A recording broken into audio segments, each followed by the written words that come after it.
Muy buenas tardes, como siempre es un gusto tenernos en estos programas de la sociedad en el segmento Mi Opinión en www.noticiasdeldia.com.mx. Hoy tenemos la grata visita del licenciado Humberto Pérez Espinosa, que es el dirigente actual del Frente Mexiquense. Muy buenas tardes. Muy buenas tardes, señor Bernal, y como siempre agradecerles a ustedes la oportunidad de estar en estos espacios que son muy importantes en virtud de que Noticias al Día también ha tenido una influencia en la opinión de lo que ha sido nuestra lucha, y pues agradecer noblemente este espacio. No, con mucho gusto, porque si hacemos un poco de remembranza, recordaremos que en el año 94 para el 95 hubo un problema muy fuerte que le llamaron el año, Los errores de diciembre. El error de diciembre, precisamente, y en el cual, bueno, pues mucha gente perdió sus propiedades. El Fobaproa tuvo que comprarle los créditos a los bancos, y estos créditos tengo entendido que se siguen cobrando, a pesar de que ya fueron liquidados por el gobierno y por los mismos ciudadanos. Sí, nosotros en la estrategia que tuvimos como uno de los primeros compromisos en Chihuahua era el de poder demostrar cómo el IPAP, antes Fobaproa, debería de dar una respuesta de por qué se están haciendo dobles cobros o hasta triple cobros, porque ya se había saneado, entre comillas, un sistema financiero que nació mal porque la privatización fue errónea por Carlos Salinas. Entonces estos bancos en 44 meses habían recuperado el 70% de lo invertido, y lo único que hicieron fue inventar una quiebra técnica para recuperar el 100% de sus créditos con una cartera vencida abultada. Entonces, si ya se había pagado los créditos, tanto créditos hipotecarios de Banamex, de Serfín, del Banpaís, que esos eran los bancos, no les quedaba nada más que en sus sucursales haberle notificado a cada uno de los titulares de los créditos que deberían de hacer el trámite únicamente para la liberación de las hipotecas y devolverles, en el caso de que fueran préstamos, la garantía hipotecaria, y en el caso de que eran créditos para vivienda, liberar las hipotecas. Este proceso no se dio así porque los bancos, gerentes regionales, lo que hicieron fue hacer una doble venta de una cartera que sospechosamente la comienzan a reactivar. Los expedientes son de 1992, 1994, cuando explota la cartera, que es en el 96, y haciendo Zedillo presidente, y aparecen actuaciones jurisdiccionales hasta 2002, 2004, ¿no? Como si no hubiera términos y como si la legislación mexicana no impidiera que esas promociones se continuaran. Bueno, las continuaron por la complicidad del Poder Judicial, de jueces, y lo que tuvieron que haber hecho es haber limitado esos procedimientos, porque los procedimientos nacieron ya liquidados, no nacieron liquidados, fueron liquidados, y nosotros es como recurrimos al caso concreto de 4 casos en Chihuahua, para demostrar los que son muchos. Aquí hay más de 2,000 créditos en esa figura antes del 2000, liquidados por el Fobaproa, y que fueron los créditos de la señora María del Socorro Noriega, el caso del señor Odilon García, Guadalupe Moreno y María del Socorro Rodríguez. Nosotros en este caso le pedimos al IPAT que nos diera copia certificada o que nos informara en qué asamblea del IPAT se liquidó el crédito, quién fue el que liquidó el crédito y el tiempo que se daría para liberar las hipotecas. El hermano de José Antonio Mit, Federico Mit Curibeña, que es el presidente del IPAP, pues obviamente vemos que no hay una disposición, nos niegan que la información no la tienen. Tenemos que recurrir al Instituto de Protección al Ahorro Bancario, y de ahí nos vamos al Instituto de Acceso a la Información Pública, que le obliga a modificar su resolución de que no tenían la información, y le obligan a que emita una nueva resolución en el sentido de que la información exista o no. Si esa resolución no existe, nosotros recurriremos al juicio de amparo, y un juez de distrito lo que va a obligar es abrir todo el archivo o los archivos de estos primeros 4 casos, que vamos a entrar en una segunda etapa, porque los casos que más tomamos prioritarios son estos que estaban ya en la etapa de poder ejecutar y desalojar a personas que tienen graves problemas, porque era gente joven, gente que creó en la confianza económica o macroeconómica del éxito supuesto de la modernización salinista, y que finalmente resultó ser la economía colgada con alfileres, cuando Zedillo y Salinas echaron la culpa mutuamente de quién había tenido la culpa, si Melón o Sandía. No, pues la culpa la pagó el pueblo, porque los bancos se les liquidó hasta el último peso de sus créditos, porque las deudas privadas se convirtieron en públicas, y no era correcto que se le dejara a los bancos la libertad de poder disponer de esas hipotecas nuevamente para venderlas y tener un doble beneficio, ¿no? Es lo que han estado haciendo, ¿no? Han estado vendiendo la cartera a despachos privados, y entonces esto pues ya no resulta legal, ¿no? No resulta legal, porque aparte de que es un doble cobro, es un fraude, pero no un fraude entre particulares, es un fraude a la Federación, porque la Federación tuvo que haber hecho un proceso legislativo. Acuérdense de que Juan Francisco Paolo Ibolio y a Felipe Calderón, López Obrador y el PRD acusan de haber sacado algunos diputados para que tuvieran la mayoría el PRI, junto con algunos diputados del PAN, de la corriente de Diego Fernández de Ceballos, y se pudiera aprobar el endeudamiento privado como endeudamiento público vía FOBAPROA. ¿Por qué sacó el tema? Porque no es más que una parte del derecho positivo. El derecho positivo es aquel derecho que se da dentro de un proceso legislativo, y el proceso legislativo del presupuesto es un presupuesto que se aprueba cada año, y entonces, en virtud de que son recursos públicos, ellos están defraudando a la Federación, porque si se les pagó algo, ¿por qué vuelven a retomar un crédito que ya no está vigente, que ha sido liquidado? O sea, ellos recogieron su dinero, y entonces es un desfalco no solo, y un fraude al particular. Ese es un fraude que se comete a la Federación, porque los presupuestos los aprueba cada año la Cámara de Diputados, y para haber hecho la deuda privada en público tuvo que haber sido aprobado por la Cámara de Diputados. Nos habla usted de 4 casos aquí en Chihuahua. Estos ya están en el amparo. No, esos estamos en la etapa de la notificación de la modificación que obligaron al IFAI. El IFAI obliga al IPAP para que nos vuelva a notificar sobre la inexistencia, porque nosotros recurriremos al amparo. Sí. Lo cierto es que no dan por válida al IPAP decir, no la tengo. Eso no lo puede decir un organismo. No, si la tienes. Entonces, hácelo por la vía escrita, modifico tu sentencia donde yo te obligo a que lo digas por escrito, le notifiques, pero no le notifique. Aquí lo grave y lo sospechoso fue porque quien nos notificó fue el coordinador de comunicación social. ¿Qué tiene que ver el coordinador de comunicación social cuando la ley de transparencia y acceso a la información pública, tanto de los estados como de la Federación, hablan que debe haber un comité de información? Y el comité de información tiene que votar si el dictamen que promueven es correcto o incorrecto. Y entonces le dice, tu comunicación social del IPAP no puedes dar a conocer esa resolución. El procedimiento de ley es que tiene que ser el comité de información. Y entonces a nosotros en las mismas resoluciones de los expedientes, son 4 expedientes, no sé si me permiten repetir. Sí, claro, con mucho gusto. Es el RPD 1337 de 14, RPD 1335 14, RPD 1336 del 2014, RPD 1338, y todos son resoluciones del IFAI. Estos, ¿por qué son muy importantes? Porque todavía la resolución es muy generoso, como deben ser este tipo de resoluciones. Así deberían de ser todos los jueces. Yo te le voy a decir por qué. Sí. Porque este tipo de resoluciones demuestra a resoluciones que son como si fuera un juzgado. Son consejeros, no deja de ser una resolución de tipo judicial. Pero ¿cómo aconseja y le dice? Si no estás conforme con la resolución, puedes ir al amparo. Pues claro, porque en el amparo lo que va a decir un juez federal, abran toda la información porque es pública. Para el caso de la gente, porque los recursos finalmente vinieron del presupuesto de egresos de la Federación. ¿Por qué hablo esto que deben hacer así los jueces modernos? Pongo el caso de los juicios, y quiero adelantarme un poco y volver a regresar. En los juicios de Chihuahua. En los juicios de Chihuahua piden los seguros, las OFOLES, y no lo contratan. Y entonces el juez decide absolvernos de los seguros. El juez debería de decir con una leyenda, y le dejo los derechos reservados para que los haga valer en la vía que corresponda. Cuando ponen esa consigna es porque hay otro derecho después de la absolutoria. Por eso nos dejan libre los derechos para que los hagamos valer. ¿Por qué vía?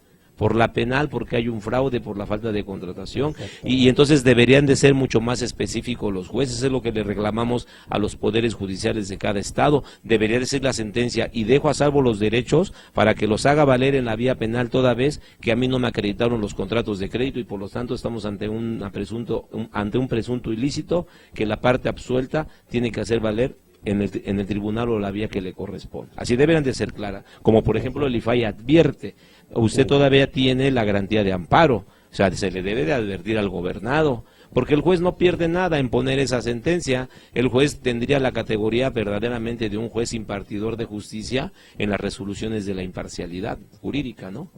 Así es. Esta es una buena noticia para los deudores, porque en caso de que estos logren el amparo, estos asuntos, pues se le abriría a todo mundo que tiene un problema similar. Nosotros hicimos los primeros casos con los casos que están en desalojo, porque vamos a demostrar que no van a poder ya ejecutar esas garantías. Sí.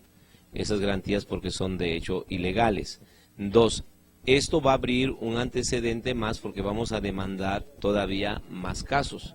El problema es que estos 4 casos no van a demandar la apertura del expediente de manera individual.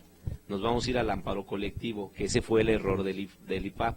El IPAP nos dice, en los 4 casos no encuentro nada. Error, porque no puede haber pensamiento único en el derecho. Cuando menos tuvo que haber dicho, uno sí lo encontré.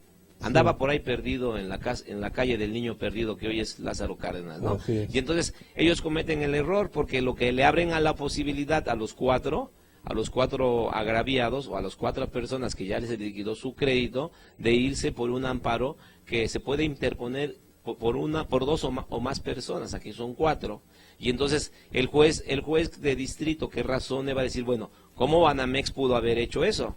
¿Cómo Bancomer pudo haber hecho también? Multibanco, Comermex, El País, los bancos que existían, no sé si me explique. Sí, y entonces un juez va a decir, pues es ilógico, ¿no? Y entonces ellos mismos no saben que nuestra estrategia es colectiva para exhibir la vulnerabilidad de la clase ciudadana en México ante el poder prepotente, eminente, destructor, aplastante de lo que es el sistema financiero mexicano, que tenemos un sistema corrupto que lo salvamos con nuestros impuestos, y no obstante que se les salva con los impuestos, ellos todavía tienen la máxima de seguir abusando de la sociedad, porque después viene el esquema del crédito hipotecario en el concepto de vivienda a través de SOFOMES, ¿no? Que ese es el debate de los créditos posteriores al fracaso que fue el FOBAPROA, en créditos hipotecarios o en hipotecas que se dejaron para poder invertir. Usted dejaba su casa hipotecada porque usted tenía el derecho y podía usted contratar un crédito para un negocio, ¿no? Y entonces colapsaron el negocio y colapsaron la hipoteca. Y todavía de que nosotros colapsamos nuestros negocios porque dejamos como garantía hipotecaria bienes inmuebles para financiarnos, ni casas, ni garantías, y ni negocio. Ni empresas. Ni empresas, ¿no? Así es. Bueno, en caso de que esto funcione bien, licenciado, ¿cuál es el siguiente paso? Bueno, aquí el siguiente paso es lo que el Poder Judicial cometió un error. Sí. El Poder Judicial comete un error y entonces, con sus resoluciones, hay una ley que se llama la Ley de Responsabilidad Patrimonial del Estado. Esa Ley de Responsabilidad Patrimonial del Estado la tuvo que haber legislado el Congreso Local de Chihuahua. Si el Congreso Local de Chihuahua no lo hacen y no lo están haciendo los gobernadores, ¿por qué? Porque esta fue una reforma constitucional, crear la Ley de Responsabilidad Patrimonial del Estado. ¿Por qué? Porque en los años 70, en la desaparición de muchos guerrilleros del grupo de Lucio Cabañas, desapareció el caso de Tito Radilla, la hija del señor Radilla, que luchó hasta el final para que el Estado le dijera dónde estaba su padre. Sin embargo, la Corte Interamericana de Derechos Humanos condena al Estado mexicano por esta desaparición y lo obliga a tener una legislación que permita no solo la desaparición en la reparación de víctimas, que es otra ley, o en la reparación del derecho de la responsabilidad patrimonial, sino en todas y cada una de las actividades donde el Estado cometa omisiones graves y violatorias de los derechos humanos. Y entonces el que va a tener que pagar la responsabilidad patrimonial del Estado es el ente público que cometa. Nada más que los gobernadores de los estados, que son verdaderos saqueadores de las finanzas públicas y violadores constantes de la ley, ¿qué es lo que hacen? no han querido legislar esta ley porque les tocaría sus presupuestos para reparar los daños. Pero entonces aquí tendría que reparar los daños también el Poder Judicial, por estar emitiendo sentencias y por estar emitiendo recursos de ejecución que no pueden ser ejecutables por el grave problema de lo que es los pagos, que ya las liquidaciones de lo que son el FOBAPROA. Cuando un Estado no tiene la ley de responsabilidad patrimonial del Estado a nivel local, aplica la ley federal. Entonces, de todos modos, no van a poder salvarse. Claro, una vez que se dé la resolución, la gente tendría que pedir la liberación de las garantías. Y todavía la reparación patrimonial, no sé si me explique. Sí, cómo no. Pero aquí el órgano del Estado que comete esa violación y ese exceso es el Poder Judicial. Hablaba usted de fraude, en este caso pues estamos hablando de un fraude. De un fraude, claro, por del doble cobro. El doble cobro, exactamente. También fuera de cámaras platicamos sobre un fraude procesal. El fraude procesal se está dando en esos viejos créditos, porque resulta inaudito que de los créditos que se dieron en el esquema de banca, que era la banca que los daba el 90% de los hipotecarios o más, no contrataron los seguros, porque tenemos las sentencias. Y después de que se da el esquema de sociedad hipotecaria para dar créditos a través de SOFOLES, también resulta que no contrataron los seguros. Entonces, ningún procedimiento, y eso sí hay que reconocerle a la legislación mexicana, es decir, no toda la legislación es incorrecta. En el caso de Chihuahua, el fraude procesal se da porque ellos tienen una sentencia a favor, en donde el juez es omiso, porque en lugar de darle vista al Ministerio Público, le tenemos que dar vista a nosotros. ¿Por qué hay un fraude procesal? Porque no hay seguros. Están sobrevaluadas las viviendas, hay créditos que no aparecen los avalúos. Entonces, ¿cómo el notario pudo darle un valor a algo que no le consta en el esquema del protocolo? Entonces, tienen sentencias, y no obstante que tienen sentencias de primer grado, o sea, de primera instancia, todavía buscan su remate y su ejecución para poder obtener un beneficio de una sentencia que es ilegal, porque no cumplió con el debido proceso, en el sentido de que los presupuestos procesales por falta de seguros no se acredita. Y entonces el juez lo único que dice, te absuelvo nada más para que pagues los chicles, no pagues ya los chicles. No me absuelvas de eso, absuélvame de todo el crédito. Y sin embargo, dale vista al Ministerio Público, porque si yo voy ahorita y me robo 1 kilo de huevos, me acusan de delito grave y me meten a la cárcel. Pero si los banqueros cometen este delito, el delito no es grave. Y entonces, ¿qué es más grave? No contratar seguros de miles de millones de personas, o de que yo me robe 1 kilo de huevos. No, pues que yo me robe 1 kilo de huevos. Y entonces eso no puede ser posible, porque los seguros no solo se contrataron en Chihuahua, no se contrataron en todo el país. Eso está acreditado porque la CNDH ya emitió una resolución en ese sentido. ¿Qué estamos esperando? Porque esto cabe para la gente de Chihuahua, tanto de Infonavit y Fobiste. Estamos esperando la recomendación de la CNDH, que yo todavía el 14 de marzo del 2015 le digo a Luis Raúl González Pérez, a ver, presidente, usted ya pasaron los 90 días de la conciliatoria, no nos pusimos de acuerdo, la conciliatoria es negociar, como cuando se da un juicio de alimentos. A ver, acepta usted el 40 y el 30 el 30 y el 30 y el 30 para la pensión alimenticia, por si hay 2 mujeres o hay una, ¿no? O 70 para el señor, para la señora, y 30 para el señor. Pues el señor se enoja, no hay conciliatoria, me voy al juicio. Bueno, esa etapa procesal existe en derechos humanos,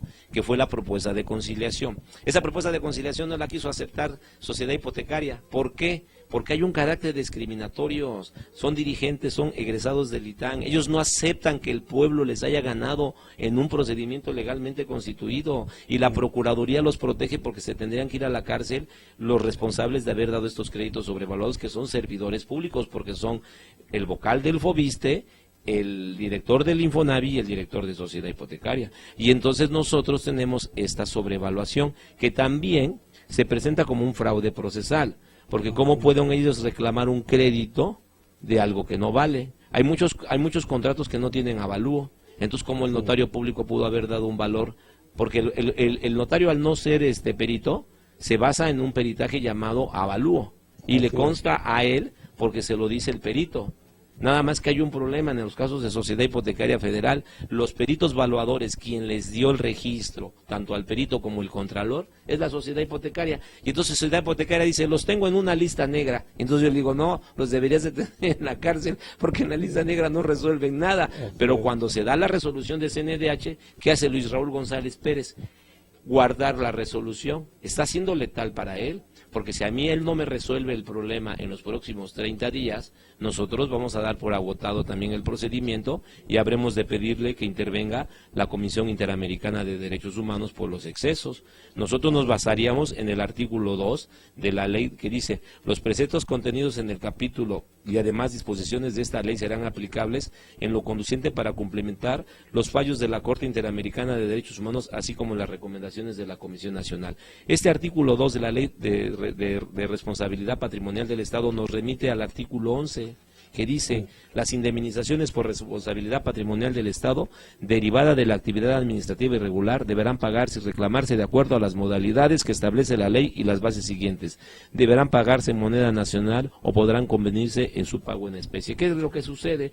Me pagas en especie, me liberas la hipoteca y yo no te pago porque ahora tendré que meterle dinero a mi casa porque no cuenta con la infraestructura básica, los materiales de mala calidad. Es decir, esta ley la tuvo que haber ya reproducido el Congreso local, no reproducido, la tuvo que haber legislado a las condiciones del Estado, no sé si me explique, sí, no. Pero ¿por qué Duarte y muchos gobernadores no lo quieren hacer? Porque se verían afectados sus presupuestos, como el caso ahorita de un caso que vamos a ver, que está construido el inmueble sobre una tierra que es ilegal, que tiene este plomo, que tiene materiales pesados esos inmuebles. Y entonces ahí me dicen, ¿qué es lo que tenemos que hacer? Digo, pues ya la tienen ganada, ustedes tienen resoluciones de las autoridades ambientales, pidan la reparación patrimonial del Estado, que puede ser la remoción del lugar, la reparación de los daños por la salud que han dañado y la reparación moral. Si esas disposiciones de la Ley de Responsabilidad Patrimonial del Estado es un avance de la legislación mexicana. Así es. Hubo algunos casos en que los deudores hicieron arreglos con las instituciones bancarias. Muchos entregaron propiedades y muchos de alguna manera llegaron a algún arreglo. Todavía esto puede ser susceptible de entrar. Nosotros tendríamos que reclamar, porque si bien es cierto que la ley no es retroactiva en perjuicio, sí puede ser retroactiva en beneficio. Y entonces habría que iniciar el procedimiento para la reparación patrimonial del Estado, porque cuando se da esta resolución que la ordena la Comisión Interamericana, por lo que les decía del caso Radilla, es muy lamentable que el Estado mexicano no vea los ojos atrás, porque entonces las crisis, pues ahora tendrán que responder los responsables, valga la redundancia, de lo que pasa. Porque cuántas empresas en el norte del país no se vinieron a la quiebra nada más por subir el IVA del 14 al 16%.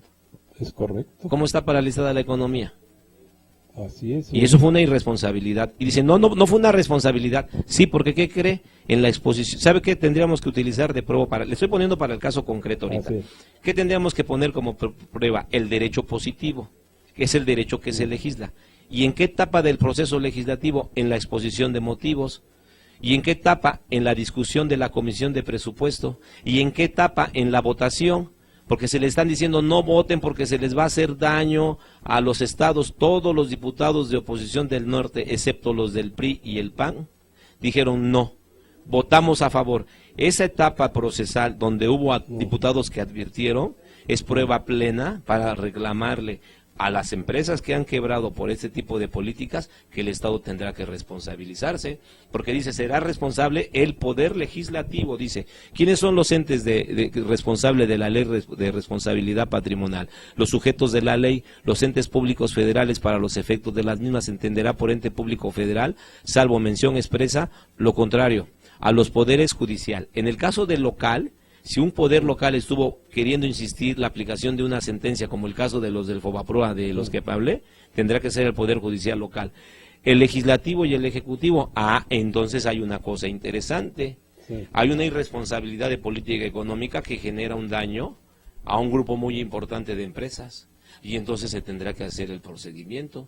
Y el procedimiento inicia cuando la gente haga valer, en el caso de los empresarios, un pacto que en México se llama, en el mundo se llama el Pacto Internacional de los Derechos Económicos, Sociales y Culturales, porque no obstante se viola ese pacto de que todo mexicano tiene derecho a tener un comercio, una actividad económica lícita, ¿sí? Sino que está vinculado al artículo 5 de la Constitución, que habla de cualquier mexicano tiene derecho a hacer cuestiones de relación comercial, industrial, ¿sí? Siempre y cuando sean operaciones lícitas. ¿Quién quebrantó esta estabilidad macroeconómica? El Estado. Y el Estado, los empresarios tendrían que comenzar a hacer valer esta nueva generación de leyes, estas nuevas generaciones de leyes que son las leyes. Por ejemplo, me da mucha pena decirlo, pero lo voy a decir. Mi mamá era inoperable para el IMSS. Va al siglo XXI. No le hacen viene de Veracruz la pobre mujer, no le hacen ningún estudio de valoración, de análisis clínicos, para ver marcadores tumorales. ¿Usted cree que el siglo XXI no tenga la máquina para hacer un PET? Pues claro que lo tiene, no lo hicieron. Y dicen, se ratifica el protocolo de Orizaba, es inoperable. Y la operamos 18 meses después. Y entonces demandamos al IMSS. Y el IMSS dice, oye, por la ley de responsabilidad patrimonial del Estado, me dice, oye, ¿qué crees? Que sí te voy a pagar lo de las cuestiones médicas. Estoy poniendo el ejemplo para que vean que la realidad se puede cumplir. ¿Qué es lo que sucede? Me dice, bueno, es que no te puedo yo cumplir el 100% porque tengo una tabla donde nada más te voy a pagar un porcentaje, porque tendría que ver en cuánto va a salir la operación. Le dije, es que no la puedes cuantificar, porque mi madre en su proceso tiene 6 PET, y tú no tienes máquinas de PET. Entonces, ¿cómo me vas a contabilizar una operación con un instrumento médico que ve el cuerpo para ver dónde están los niveles tumorales? Es decir, nosotros, en términos de la reparación patrimonial de responsabilidad del Estado, lo vamos a tener que hacer valer. Pero ahora aquí también necesitan cambiar de actitud y de conductas muchas organizaciones sociales. Las organizaciones sociales hoy sí pueden reivindicar muchas de las legislaciones que están vigentes, porque no todo podemos decir que en el pensamiento único de los poderes judicial no hay sensibilidad de los jueces. Si hay sensibilidad, hace rato que llegamos a la sede del Poder Judicial de la Federación en Chihuahua, en sus tribunales federales y de colegiados, luego los policías nos quieren quitar la libertad de manifestarnos. Entonces salió el responsable del tribunal y dije, a ver, en primera le dije al ministro Mesa, le acaban de entregar los derechos humanos en la ONU. Y no nos dejas entrar, pues están violando el derecho a la libertad de expresión. Ahora, quiero tocar otro caso. El día de hoy se presenta esta nueva modalidad de recursos colectivos, que es el amparo en contra del Poder Legislativo, contra el presidente de la mesa directiva, por no haber constituido la comisión de investigación, que se abocara a hacer las pesquisas y pidiera informes al Ejecutivo, de manera concreta al Secretario de Desarrollo Urbano y a los municipios donde se autorizaron conjuntos habitacionales, para que diga cuáles o cuáles no conjuntos habitacionales entregaron y cumplieron con el proceso que la ley expidió del Congreso Local de Chihuahua, que es la municipalización, si hubo fianzas, si hubo entregas. No lo hicieron, no lo hizo el Poder Legislativo, pero tampoco el gobernador lo hizo, porque también le dijimos al gobernador, hazlo. Y le pedimos al Poder Judicial que declare lo que para hace tiempo otras organizaciones era la tregua judicial. Nosotros ya no creemos en la tregua judicial. La tregua judicial es un discurso gastado. La tregua judicial se combate con amparos, porque no puede haber una tregua judicial. Mejor vayámonos a los amparos en cada una de estas opciones que yo he manifestado, para que quien resuelva suspender el procedimiento sea un juez, y no por decreto un presidente del tribunal.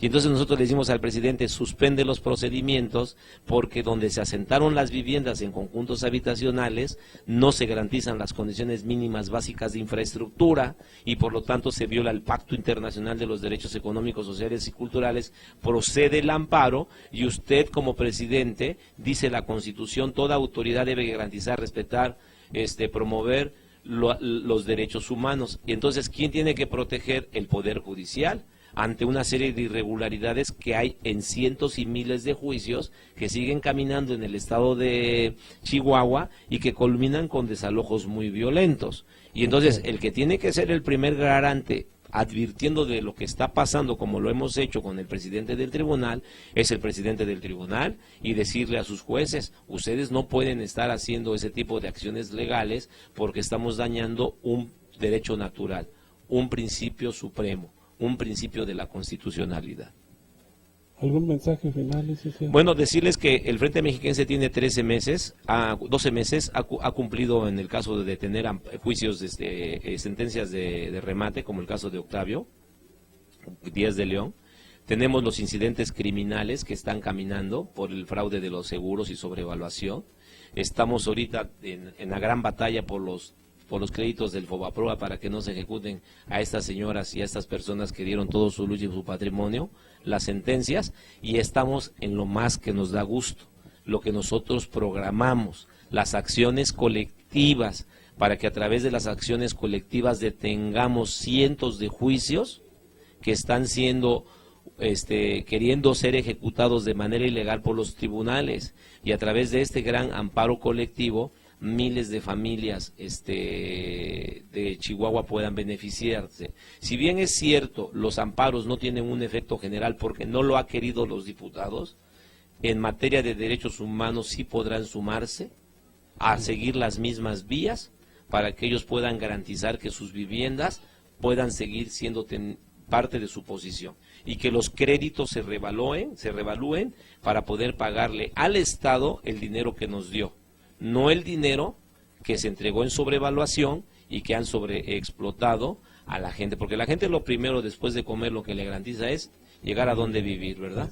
Y entonces se abre la posibilidad con la ley de responsabilidad patrimonial del Estado como ley que también puede ser aplicado en beneficio como retroactiva para que muchas empresas que también han fracasado le reclamen al Estado mexicano, a la Secretaría de Hacienda o a las secretarías que cometan este tipo de irregularidades, la reparación del daño. Yo concluyo diciéndole, disculpe que haya tomado el caso de mi señora madre para ejemplificar un poco de cómo el IMSS tampoco hoy puede decir, pues ¿qué crees que se me murió tu paciente? Bueno, si hay un peritaje y se demuestra, no tanto porque nuestros pacientes valgan dinero, sino para que demostremos que el Estado hoy es vigilado en su responsabilidad patrimonial y en su responsabilidad de la gente para que cualquier acto de administración que sea ilegal sea sancionado y que también en el presupuesto ellos paguen lo que deban pagar, porque en México los últimos 50 años, desde el 68 para acá, hemos puesto los muertos, hemos puesto las crisis, ponemos las gasolinas altas, en esta etapa de ejecuciones y violencias, los desaparecidos, y cuando el Estado va a poner la reparación, hoy tenemos la legislación.